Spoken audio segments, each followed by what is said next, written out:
Hello दोस्तों, तो आज हम लोग पढ़ने वाले हैं चैप्टर 13 सांप और रस्सी। अब ज़रा अभिनेता और चरित्र के बीच सादृश्य की समस्या पर गौर करें। भारतीय परंपरा में इस सादृश्य को दिखाने की एक बहुत अच्छी पद्धति है। इसे पारिभाषिक शब्दावली में सूत्र भी कहा जाता है। सांप और रस्सी का सूत्र। कार्य कारण संबंध वाली बात की तरह यह सूत्र भी भारतीय दर्शन परंपरा में मौजूद है। सांप रस्सी के जैसा लगता है। बुनियादी बात यह है कि यह सूत्र एक छलावे या पहेली की तरह है, पर विचारोपरांत पूरी तरह समझ में आने लायक है। इसमें कहा यह जाता है, सांप रस्सी के जैसा या उसके सदृश लगता है, लेकिन ज़रा बारीकी से सोचें तो ये इतनी सीधी बात नहीं है। सादृश्य दिखने वाली इन दोनों चीज़ों को बारीकी से जांचें तो पता चलता है कि ये एक जैसी नहीं लगती। असल में दोनों में ऐसे गुण हैं जिनके कारण वे एक जैसी नहीं लगती। गुणों के आधार पर सांप कतई रस्सी की तरह नहीं है, लेकिन बाहरी तौर पर दिखने में दोनों चीज़ें एक जैसी मालूम होती हैं। हालांकि रस्सी एक उपयोगी, अहानिकारक और निर्जीव चीज़ है। सांप जीवित और खतरनाक होता है। यहाँ सादृश्य वाला मामला थोड़ा विरोधाभासी हो जाता है। इसीलिए यह स्थापना भी जटिल लगती है, लेकिन दार्शनिक स्तर पर यह सूत्र उपयोगी है। कैसे? चलिए देखते हैं। थोड़ी देर के लिए मान लेते हैं कि आप और आपका कोई मित्र किसी गांव की गली में टहल रहे हैं। शाम का समय है, जिसमें रोशनी कम हो रही है। गली के दोनों तरफ ऐसी झड़ियां हैं जिनमें सांप के बसने या रहने का अंदेशा रहता है। टहलने के दौरान आप दोनों किसी बातचीत में मग्न हो जाते हैं। तभी आप देखते हैं कि आपके सामने मुड़ी हुई रस्सी के जैसा कुछ पड़ा हुआ है और उसे देखकर आप दोनों डर से उछल जाते हैं, यह सोचते हुए कि सामने सांप पड़ा हुआ है। आपके मन में डर पैदा क्यों हुआ? दो वजहों से, सादृश्य और अचरज।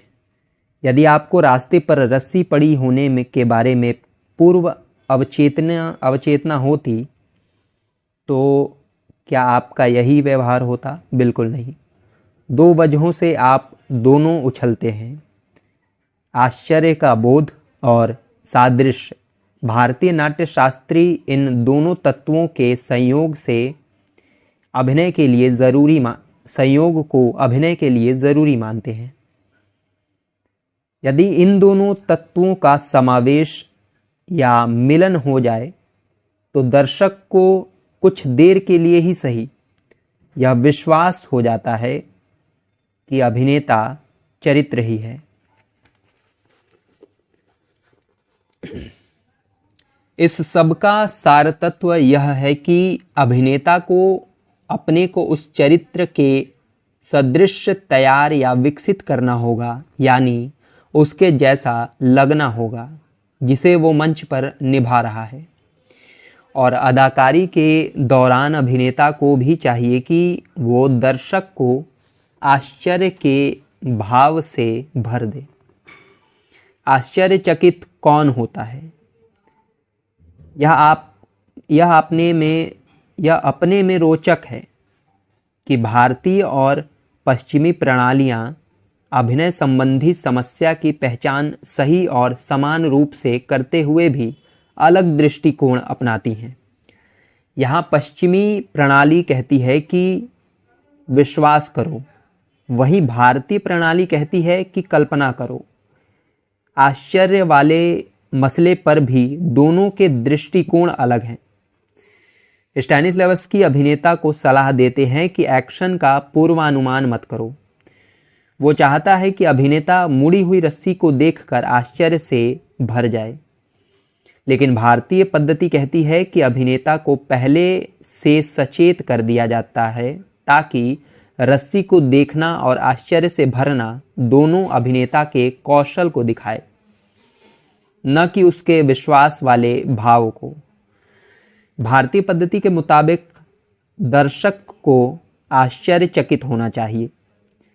क्या आपको पहले के एक अध्याय में नाटकीय एक्शन के निर्माण की चर्चा के क्रम में चाकू घोंपने संबंधी चर्चा याद है? हमने उसमें नाटकीय एक्शन के निर्माण की प्रक्रिया में चाकू घोंपने को लेकर कुछ प्रतिक्रियाओं को विकसित करने की चर्चा की थी। वे प्रतिक्रियाएं अभिनेता के अंदर चाकू घोंपने के लिए आवश्यक ऊर्जा निर्मित करने में मदद करती हैं। उसी तकनीक का इस्तेमाल यहाँ रस्सी को लेकर करना होगा। अपवाद सिर्फ ये है कि आप दर्शक का ध्यान हटाने के लिए इस तकनीक को प्रयोग में लाते हैं, यानी दर्शकों को बेवकूफ़ बनाते हैं। आप शुरू में दर्शकों का ध्यान रस्सी की तरफ से हटा देते हैं और एक्शन के अंत में उसी तरफ लाते हैं। बाजीगर और जादूगर स्टैनिस्लैवस्की विस्तार से बताता है कि कैसे एक्शन का पूर्वानुमान न करें, लेकिन जिसे आप कई दिनों के रिहर्सल के बाद करने की दक्षता पाते हैं, उसका पूर्वानुमान न करना असंभव को पाने की तरह है। इसीलिए इस सब को आप ध्यान बांटने के उस कौशल की तरह लें जिसका आप सही समय पर इस्तेमाल करते हैं। बाजीगर और जादूगर भी यही करते हैं। सांप की कल्पना। भारतीय पद्धति अभिनेता को यह कहती है कि वह छल करे और ठीक से ऐसा करे। इसका आशय ये है कि मंच पर सांप को लाने की ज़रूरत नहीं है, सिर्फ उससे रास्ते पर होने वाले भय को लाइए। सांप सिर्फ कल्पना में होना चाहिए। यह पश्चिमी पद्धति है जो अतिरेक पर जाते हुए कहती है कि रंगमंच पर वास्तविक चीज़ों को लाना चाहिए, यानी ज़रूरत पड़ने पर वास्तव में ही सांप को मंच पर ले आना चाहिए। ये स्टैनिस्लैवस्की कहते हैं। मैं दूसरा उदाहरण देता हूँ। हॉलीवुड की एक मशहूर फिल्म है जॉज। अच्छा, हिंदी में जॉज लिखा है, इंग्लिश में जॉस लिखा है। ये एक खतरनाक और हत्यारी मछली शार्क के बारे में है। दर्शकों के लिए सांप की तरह ये मछली भी सिर्फ कल्पना लोक में रहती है। बहुत कम लोगों ने वास्तविक शार्क देखी होगी, लेकिन सबने इसके खतरनाक कारनामों के बारे में सुना होगा। वह फिल्म शार्क की वजह से उपजे भय को पैदा करती है और उसका असर दर्शकों पर होता है। इस फिल्म में जो बात मुझे सबसे ज़्यादा पसंद आई है वो है गत्ते के कटआउट में उकेरी गई शार्क की पूंछ। दर्शकों को इसी कटआउट ने सबसे अधिक डराया। इस फिल्म में समुद्र के तट पर एक दृश्य है जिसमें लोग मज़े लेकर नहा रहे हैं। इनमें बच्चे भी हैं, महिलाएं भी हैं और वृद्ध जन हैं। पूरे तट पर मौज मस्ती का माहौल है। मौज मस्ती के ऐसे दृश्य के दौरान फिल्म के निर्देशक ने समुद्र के पानी में तैरते या घूमते शार्क की पूंछ को दिखाया। ये कटआउट ही था जिसे देखने से दर्शकों के मन में शार्क और उसकी भयावहता की कल्पना उपजी है। ऐसी शार्क जो बहुत बड़े आकार की है और जिसके जबड़े खून के प्यासे हैं। दर्शक पर शार्क का भय छा जाता है। फिर एक औरत समुद्र में अकेली तैरती रहती है। दर्शकों को इस औरत की चिंता होती है। इसी को हम रस्सी को देखकर सांप का भ्रम होने की आशंका वाली बात समझ सकते हैं। मुझे इस फिल्म में शार्क के वास्तविक हमले दिखाने वाले दृश्य अच्छे नहीं लगे, जो वस्तुतः इलेक्ट्रॉनिक उपकरणों से तैयार हुए थे। ये एक खराब किस्म की यथार्थवाद है। जबकि समुद्र में तैरते वो कटआउट जो शार्क की पूंछ का आभास कराता है, मुझे विश्वसनीय लगा था। कल्पना की आज़ादी।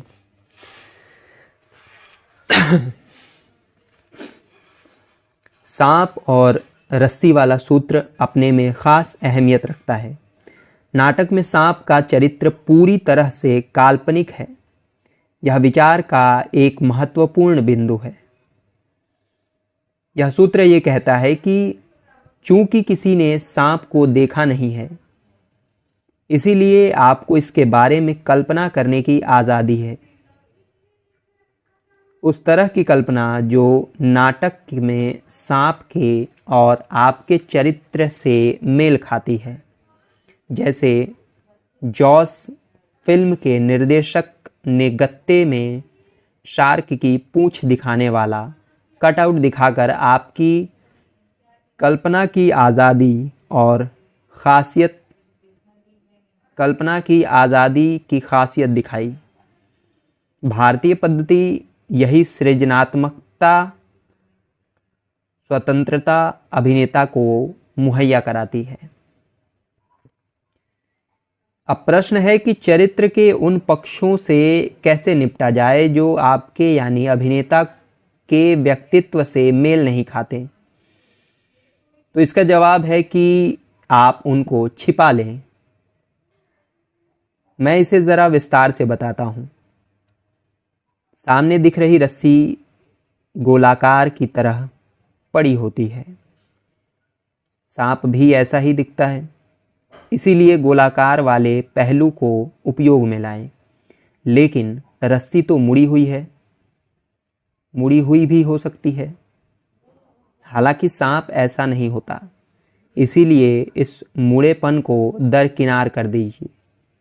अब चरित्रांकन के सिद्धांत को लागू कीजिए। यह सिद्धांत ये बताता है कि आपको चरित्र के सभी पहलुओं को नहीं दिखाना है। अभिनेता को किसी चरित्र के उन्हीं पहलुओं की नकल कर या अनुकृति करनी चाहिए जिसे वो सहज पाता है। क्या ये आज़ादी नहीं है? मिलान का कौशल। चरित्र के जो लक्षण आपसे मिलते हैं, सिर्फ उनका मिलान कीजिए। जिनमें मिलान नहीं हो रहा है उनको छोड़ दीजिए। बाकी आप मेकअप मैन या वेशभूषा का काम कर रहे व्यक्ति के लिए छोड़ दीजिए। जाति यथार्थवाद के चक्कर में पश्चिम के लोग सामान्य बोध को भी भूल जाते हैं। सादृश्य का आनंद लीजिए। एक और व्यवहारिक बात, नाटक का चरित्र एक धारणा या अवधारणा भर है। अगर दर्शकों ने किसी और अभिनेता द्वारा निभाए गए किसी चरित्र को किसी और नाटक में देखा है, तो उन्हें उसके चित्रांकन को देखा है। अच्छा, तो उन्होंने उसके चित्रांकन को देखा है, आपको नहीं। आप जिस चरित्र को निभा रहे हैं वह आपकी कल्पना में है। कोई आपकी कल्पना में नहीं झांक सकता। इसीलिए कुशलता से अपनी कल्पना का सहारा लीजिए। सादृश्य का खेल। जिस चरित्र को आप निभाते हैं उसमें आपका सादृश्य आपको प्रेरित करता है, आपको सोचने की तरफ ले जाता है और सृजनात्मक बनाता है। अभिनेता और चरित्र के बीच ये मिलान या सादृश्य हर व्यक्ति अलग अलग तरीके से करता है। इसीलिए जिस चरित्र को आप मंच पर निभा रहे हैं वो आपके निजी व्यक्तित्व या चरित्र के बदले को बदल सकता है। ऐसी संभावना नहीं होती। वो या व्यक्तित्व या चरित्र को बदल दे, ऐसी संभावना नहीं होती। आप हर नाटक में अपनी मूल चारित्रिक विशिष्टता को नहीं बदल सकते। कोई भी ऐसा नहीं कर सकता, इसीलिए ऐसा करने का यत्न भी नहीं करना चाहिए।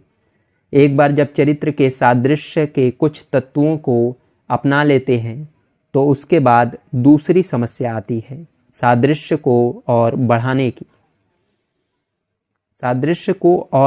की। यहीं से आपकी वास्तविक चुनौती शुरू होती है। मैं अपने ही द्वारा निर्देशित नाटक से एक मिसाल देता हूं। वृद्ध दिखने के लिए जब मैं कई साल पहले राष्ट्रीय नाट्य विश्वविद्यालय में के लिए एसेंट ऑफ फ्यूजियामा नाटक निर्देशित कर रहा था तब की बात है।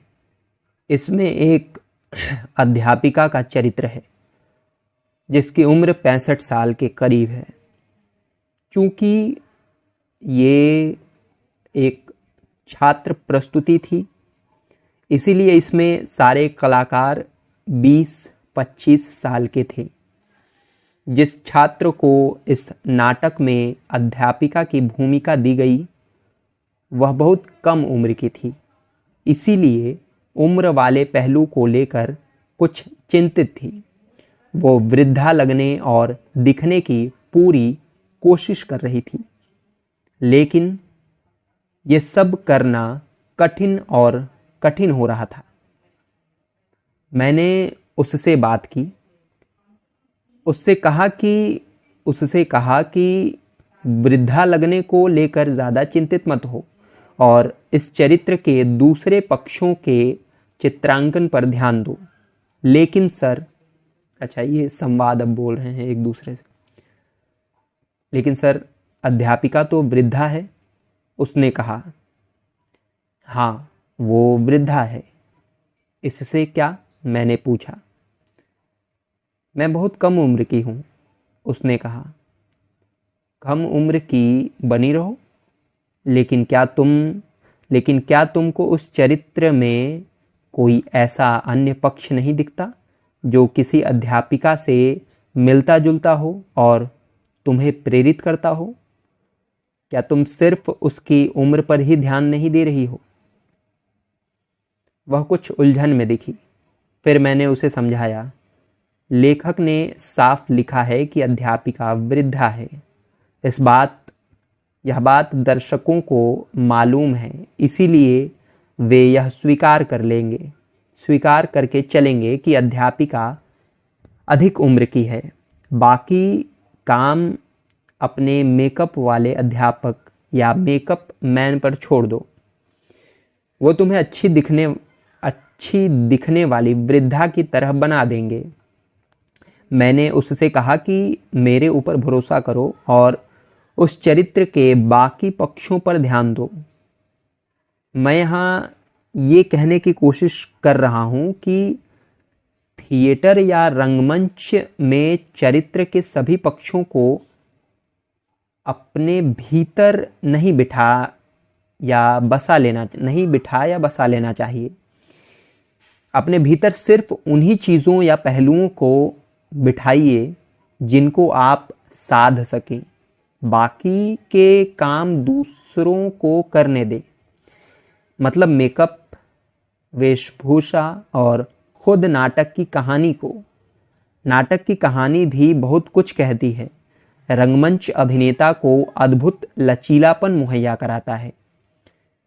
मैनरिज्म, व्यवहार, वैचित्र्य से बचिए। ऊपर जिस छात्रा का जिक्र हुआ है उसको मैं मैनरिज्म, व्यवहार, वैचित्र से निरुत्साहित कर रहा था।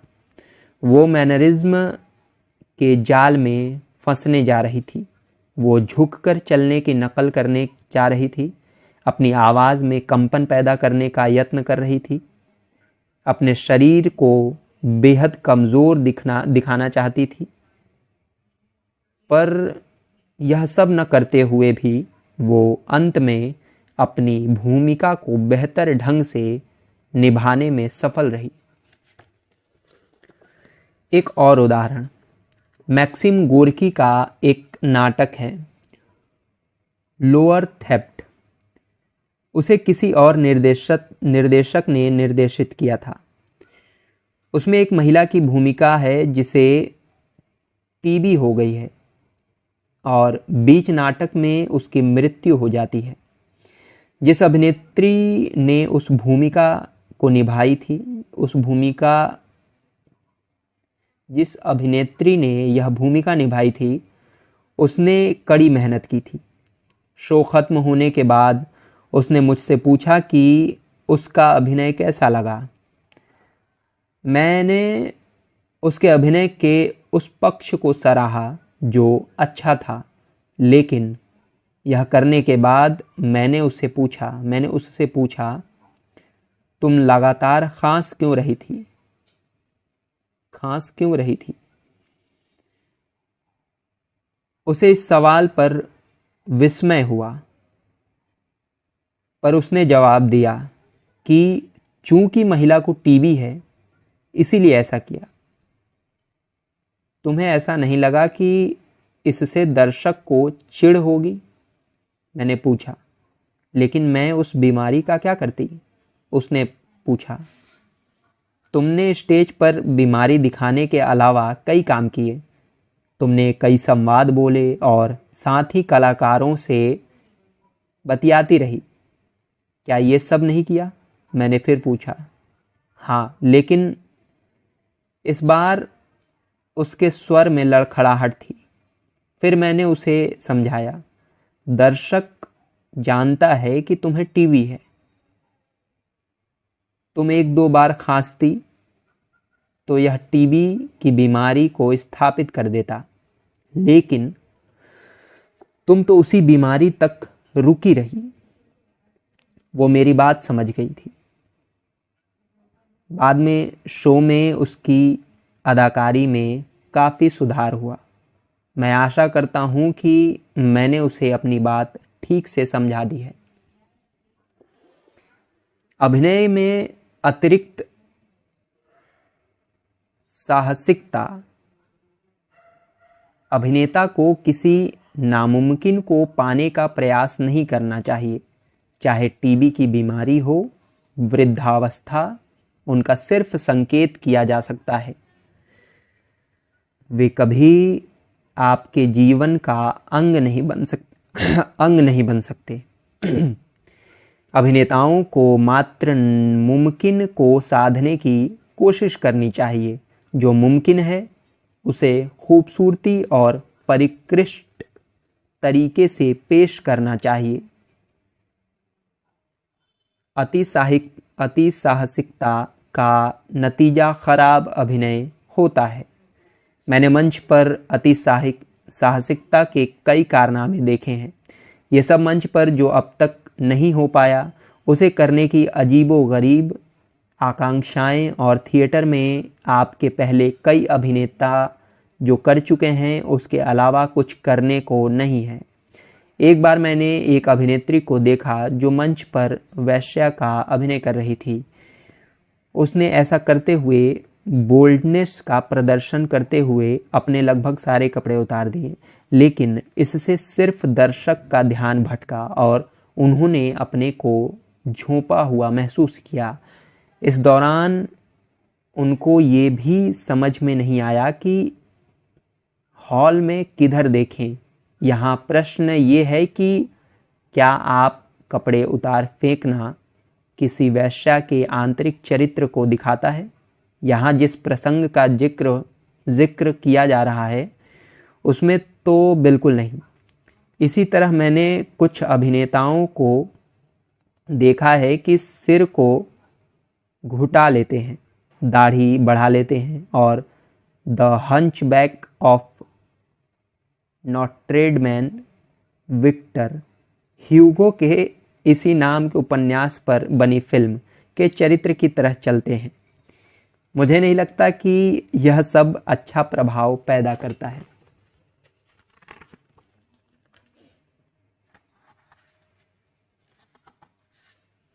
मैनरिज्म वाला यथार्थवाद। यथार्थवाद की हर शैली मैनरिज्म में बदल सकती है। यथार्थवादी मैनरिज्म रोमांटिक मैनरिज्म या क्रांतिकारी मैनरिज्म की तरह ही खराब होता है। यानी हर तरह का मैनरिज्म मैक्सिम गोर्की की माँ में जो माँ है उसमें किसी तरह का मैनरिज्म नहीं है, वो एक माँ है। खुद के विरुद्ध हिंसा, कभी कभी इस तरह के प्रयास खुद के व्यक्तित्व के खिलाफ हिंसा की ओर ले जाते हैं। कभी बनावटी आवाज़, बनावटी भंगिमा या बनावटी चाल का प्रयोग मंच पर न करें। बेशक आप इनका इस्तेमाल शुरुआती रिहर्सल के दौरान कर सकते हैं, लेकिन जैसे ही आपको उसके बनावटी होने का एहसास हो, उसको छोड़ देना चाहिए। आपको अपनी भूमिका निभाने के दौरान सहज और स्वाभाविक लगना चाहिए। ऐसा नहीं कि आप अपने को बदल नहीं सकते, लेकिन बदलाव की प्रक्रिया हमेशा धीमी और अलक्षित होनी चाहिए। बदलाव को अपने ऊपर लादना नहीं चाहिए। यह इस तरह हो सकता हो कि दूसरों को पता नहीं चले। अगर आप किसी भूमिका को निभाते हुए सचमुच बदल गए हैं तो इसका पता सिर्फ दर्शकों को चलेगा। रिहर्सल की प्रक्रिया एक मूर्ति शिल्प बनाने की तरह है। एक मूर्ति शिल्प उस पत्थर को हल्के हल्के हथौड़े चलाकर तराशता है और उन्हें मनचाहे आकार में ढालता है, जिससे मूर्ति बनता है। ज़रा सोचिए, अगर वह पत्थर पर धड़ाधड़ हथौड़ा चलाने लगे तो क्या होगा? पत्थर ही टूट जाएगा। अभिनय के साथ ऐसा ही होना चाहिए। अब फिर से सांप और रस्सी वाले सूत्र की तरफ लौटें। जादू का एक शो। हम चकित रह जाने के महत्व की चर्चा कर रहे थे। क्या आपने जादू का कोई खेल या शो देखा है? जब कोई जादूगर अपने खाली हैट में कोई रुमाल निकालकर दर्शकों को दिखाता है तो क्या वो अकस्मात कहीं से आ जाता है? वो रुमाल कहीं से आ जाता है? कदापि नहीं। रुमाल तो दर्शकों को छलावे में रखकर या उसका ध्यान दूसरी ओर भटकाकर पहले से ही हैट में छिपा दिया जाता है। अब आपके सामने चुनौती है कि क्या आप भी दर्शक का ध्यान दूसरी ओर भटका सकते हैं? पर क्या आप इसके लिए उन पर दबाव बना सकते हैं? बिल्कुल नहीं। आपको यह करना होगा कि दर्शक कुछ देर के लिए कहीं और देखने लगे। बाद में सही समय आने पर फिर से उसका ध्यान हैट की तरफ लाना होगा। इस तरह आप दर्शक को चकित करते हैं। यह एक आसान ट्रिक है और हमारे जानने में एकमात्र ट्रिक है, और ठीक से करें तो यह हमेशा काम में आती है। दर्शक आश्चर्यचकित होना चाहता है। असली मज़ा इस बात में है कि दर्शक खुद आश्चर्यचकित होना चाहता है। दर्शक हमेशा जानते हैं कि दृश्य के अंत में वे रस्सी को ही देखेंगे, सांप को नहीं। फिर भी वे नाटक देखने आते हैं। सभी लोक नाटकों की प्रस्तुतियों के दौरान दर्शक को कहानी पहले से मालूम होती है। साथ ही वेशभूषा, संवाद और मेकअप के बारे में भी उनको पहले से ही जानकारी होती है। जो अभिनेता इसमें भूमिका निभाते हैं उनको भी वे पहले से जानते हैं, और जो दूसरे अभिनेता किसी ख़ास भूमिका को पहले निभा चुके होते हैं उनको भी वो पहले से जानते होते हैं, फिर भी वे नाटक देखने क्यों आते हैं?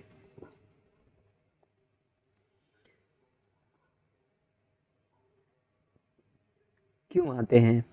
वे इस जिज्ञासा से देखने आते हैं कि इस बार अभिनेता उसको किस तरह चकित करेंगे। सरल भाषा में कहें तो अभिनय की कला यही है।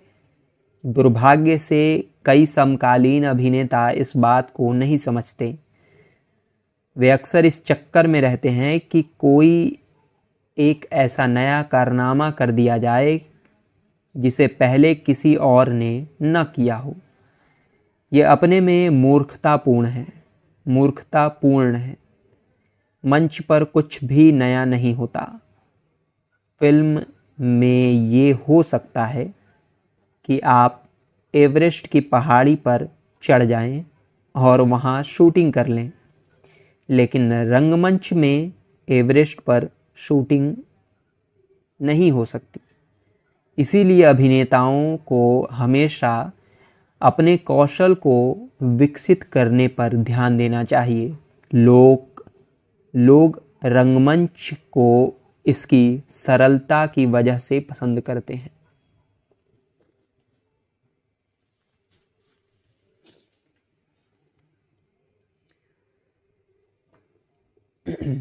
पहले भी नहीं, बाद में भी नहीं। अब हम फिर से सांप रस्सी सूत्र के पास लौटते हैं। आपको मंच पर झूठा दिखावा करना है कि आपने सांप को देखा। ये बिल्कुल सही समय पर होना चाहिए, न कुछ पहले न कुछ बाद में। इसी से दर्शक पर महत्तम प्रभाव पड़ता है। एक समय पर सिर्फ एक काम करने का सिद्धांत यहाँ भी आपकी मदद करता है। इस एक्शन की हर बारीकी पर ध्यान देते हुए बिंदुवार तैयारी करें और सामने पड़ी रस्सी को देखें। रस्सी को देखने के पहले आप गतिविधियों का एक क्रम बनाएं, यानी आपस में बात करें, एक दूसरे को चुटकुले सुनाएं, आसपास के परिवेश की खूबसूरती की चर्चा करें आदि। पर जो भी करें उस दौरान यह याद रखें कि आपको सामने पड़ी रस्सी की तरफ नहीं देखना है। और यह सब करते हुए जब रस्सी के पास पहुंचे तो उसे देखते हुए दर्शकों को यह प्रतीत कराएं कि आपने सांप देख लिया है। रस्सी में सांप देखना समझने की बात है कि आप रस्सी को सांप जैसा कैसे देख लेते हैं। जब हम चाकू घोंपने की प्रक्रिया की चर्चा कर रहे थे तो देखने और ताकने के बीच के अंतर की बात की थी। वही सिद्धांत यहाँ भी काम करता है। चाकू घोंपने की क्रिया के दौरान आपने पहले सह अभिनेता को ताका और फिर उसे एक घृणास्पद चरित्र के रूप में देखा। यहाँ भी आपको पहले रस्सी को ताकना है और फिर उसे सांप जैसा देखना है। एक अभिनेता को सिर्फ सांप को देखना है और सिर्फ सांप को देखना है। अर्थात अभिनेता को दर्शकों को यह एहसास कराना है कि उसने एक डरावने सांप को देखा है। विस्तारित आत्मा एक और ख़ास बात है जिसे यहाँ समझना आवश्यक है। वो ये कि अभिनेता दर्शक का ही विस्तारित आत्मा है। अभिनेता के माध्यम से ही दर्शक नाटक का आस्वाद लेता है। अभिनेता माध्यम है, फर्क सिर्फ यही है। फर्क सिर्फ यही है कि माध्यम यह जानता है कि संदेश क्या है और आस्वाद करने वाला यानी दर्शक नहीं जानता।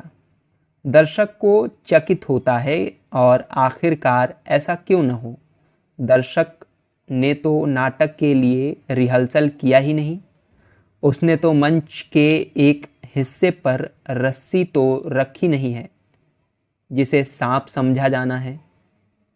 क्या उन्होंने ऐसा किया है? चकित होने का भाव या बोध बीत जाएगा, ऐसा होना भी चाहिए, लेकिन इस क्रिया से अभिनेता के भीतर ऊर्जा का संचार होता है और उसकी विश्वसनीयता स्थापित हो जाती है। अभिनेता दर्शक को एक अनुभव से दूसरे अनुभव पर तक की सैर करा देता है और इस दौरान सतत ऊर्जावान होता रहता है और उसकी विश्वसनीयता भी बढ़ती जाती है। हर प्रस्तुति अलग होती है। किसी नाटक की हर प्रस्तुति एक दूसरे से अलग होती है, यानी हर प्रस्तुति अपने में मौलिक है और पहले हुई प्रस्तुतियों की नकल नहीं है। इसीलिए हर प्रस्तुति के लिए अभिनेता को जो शाबाशी मिलती है वो पहले वाले से अलग होती है। आप क्रिया करते हैं और दर्शक प्रतिक्रिया देता है और उस प्रतिक्रिया के आधार पर आप फिर क्रिया करते हैं, अर्थात अभिनय करते हैं। और प्रतिक्रिया मात्र दर्शकों से नहीं मिलती बल्कि साथी कलाकारों से भी मिलती है। इस तरह कोई नाट्य प्रस्तुति भले एक ही तरह की गतिविधियों से बनी या निर्मित हुई हो, उसमें एक तरह के संवाद बोले गए हों, समान गति संचालन हुए हों, पर इस सब में समान प्रकार की प्रतिक्रियाएं नहीं मिलती। नाट्य प्रस्तुतियां प्रतिक्रियाओं की एक क्रमिक श्रृंखला है। इस श्रृंखला में विभिन्न प्रकार के प्रतिक्रियाएं विद्यमान होती हैं। इसीलिए हम पहले से यह अनुमान नहीं लगा सकते हैं कि किस नाटक में प्रतिक्रियाओं का योगफल कितना होगा। ताकना और देखना, जब हम किसी की ओर ताकते हैं तो क्या और कितना देखते हैं, इस मामले में स्टैनिस्लवस्की का एक अच्छा सुझाव है। इसे समझने के लिए आपको अपने आसपास अपने आप से कुछ सवाल पूछने होंगे। मसलन, क्या जब रस्सी मेरे सामने आई तो क्या मैंने सांप देखा? ये पहला प्रश्न है। पर इस तरह के कई और प्रश्न हो सकते हैं, जैसे क्या मैंने सिर्फ एक सांप को देखा? क्या सांप जहरीला है? क्या यह मेरी तरफ देख रहा है? क्या यह फुफकारते हुए मुझे डरा रहा है? वह मेरे कितने करीब है? क्या मैं मृत्यु के करीब हूँ? ऐसे और भी सवाल हो सकते हैं। ये सवाल और इनके जवाब ही आपकी प्रतिक्रिया की तीव्रता तय करेंगे। अभिनेता असफल क्यों होता है?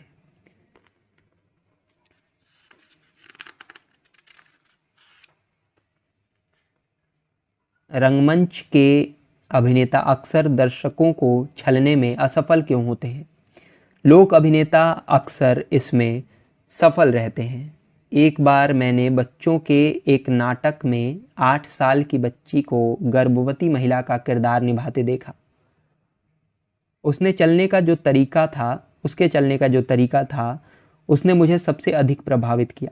वह लगभग सटीक था, एक दूसरे से कुछ दूर पैर, थोड़ा आगे को निकला पेट और पूरा शरीर भारीपन का एहसास कराता हुआ। मैंने अपने आप से पूछा, यह कैसे संभव हुआ? शायद इस लड़की ने किसी गर्भवती महिला को देखा होगा। मुझे लगा यह अंतः प्रेरणा से संभव हुआ। समकालीन रंगमंच के अभिनेता ऐसा क्यों नहीं कर पाते? इसकी एक ही वजह मैं सोचता हूँ, वो यह है कि वे दर्शक को छलने में विश्वास नहीं करते, बल्कि मंच पर यथार्थ में होने का रास्ता पकड़ते हैं। उनकी ये बलवती इच्छा होती है कि जैसा यथार्थ में होता है वैसा दिखाएं, बल्कि वे ये भी चाहते हैं कि अपने अभिनय से यथार्थ को भी बदल दें। यह रंगमंच का आधुनिक संकट है। मैं दुनिया को बदलने के विरुद्ध नहीं हूँ, मैं सिर्फ इस बदलाव को थोपने के विरुद्ध हूँ। इस तरह थोपना माध्यम को ही नष्ट करना या उसे तोड़ देना है। आधुनिक दुविधा, माँ और बच्चे वाले उदाहरण को यहाँ मैं फिर से लाना चाहूँगा। इसमें आधुनिक दुविधा का रूप सामने लाएगा। शायद आप इससे बेहतर ढंग से समझ सकेंगे। मान लीजिए कि बच्चा सो रहा है, माँ उसे देखने आती है कि वह ठीक ठाक है या नहीं। वो देखती है कि बच्चा आराम से सो रहा है। ऐसे में वो इसके अलावा कुछ और ख़ास नहीं कर सकती कि फिर से अपने उस काम में लग जाती है जो वो पहले कर रही थी। पर मान लीजिए कि उसके भीतर ये इच्छा जन्म लेती है कि बच्चे को दुलारे, तो वह उसे अपने हाथों में उठाती है और दूध पिलाने लगती है। पर बच्चा जग जाता है और रोना शुरू कर देता है। आजकल के अभिनेताओं की यही स्थिति है। वे दर्शकों की आस्वादपरकता को बदलने के लिए उन्हें और भी व्यग्र बना देते हैं। मगर लोक नाटकों के अभिनेता अपनी सीमा जानते हैं।